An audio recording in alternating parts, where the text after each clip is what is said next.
अकबर का साला। अकबर का साला हमेशा से ही बीरबल की जगह लेना चाहता था। अकबर जानते थे कि बीरबल की जगह ले सके ऐसा बुद्धिमान इस संसार में कोई नहीं है। फिर भी जोरू के भाई को वह सीधी ना नहीं बोल सकते थे। ऐसा करके वह अपनी लाडली बेगम की बेरुखी मोल नहीं लेना चाहते थे। इसीलिए उन्होंने अपने साले साहब को एक कोयले से भरी बोरी दे दी और कहा कि जाओ और इसे हमारे राज्य के सबसे मक्कार और लालची सेठ दमड़ीलाल को बेचकर दिखाओ। अगर तुम यह काम कर गए तो तुम्हें बीरबल की जगह वजीर बना दूंगा। अकबर की इस अजीब शर्त को सुनकर साला अचंभे में पड़ गया। वह कोयले की बोरी लेकर चला तो गया, पर उसे पता था कि वह सेठ किसी की बातों में नहीं आने वाला, ऊपर से वह उल्टा उसे ही चूना लगा देगा। हुआ भी यही, सेठ दमड़ीलाल ने कोयले की बोरी के बदले एक ढेला भी देने से इनकार कर दिया। साला अपना सा मुंह लेकर महल वापस लौट आया और अपनी हार स्वीकार कर ली।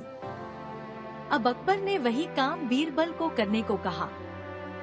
बीरबल कुछ सोचे और फिर बोले कि सेठ दमड़ीलाल जैसे मक्कार और लालची सेठ को यह कोयले की बोरी, क्या मैं सिर्फ कोयले का एक टुकड़ा ही 10,000 रुपए में बेच आऊंगा। यह बोलकर वह तुरंत वहां से रवाना हो गए। सबसे पहले उसने एक दर्जी के पास जाकर एक मखमली कुर्ता सिलवाया, हीरे मोती वाली मालाएं गले में डाली, महंगी जूती पहनी और कोयले को बारीक सुरमे जैसा पिसवा लिया। फिर उसने पिसे कोयले को एक सुरमे की छोटी चमकदार डिब्बी में भर लिया। इसके बाद बीरबल ने अपना भेष बदल लिया और एक मेहमान घर में रुककर इश्तिहार दे दिया कि बगदाद से बड़े शेख आए हैं, जो करिश्माई सुरमा बेचते हैं, जिसे आँखों में लगाने से मरे हुए पूर्वज दिख जाते हैं, और यदि उन्होंने कहीं कोई धन गाड़ा है तो उसका पता बताते हैं। यह बात शहर में आग की तरह फैली। सेठ दमड़ीलाल को भी ये बात पता चली। उसने सोचा जरूर उसके पूर्वजों ने कहीं न कहीं धन गाड़ा होगा। उसने तुरंत शेख बने बीरबल से संपर्क किया और सुरमे की डिब्बी खरीदने की पेशकश की। शेख ने डिब्बी के 20,000 रुपए मांगे और मोलभाव करते करते 10,000 में बात तय हुई। पर सेठ भी होशियार था। उसने कहा, मैं अभी तुरंत ये सुरमा लगाऊंगा और अगर मुझे मेरे पूर्वज नहीं दिखे तो मैं पैसे वापस ले लूंगा।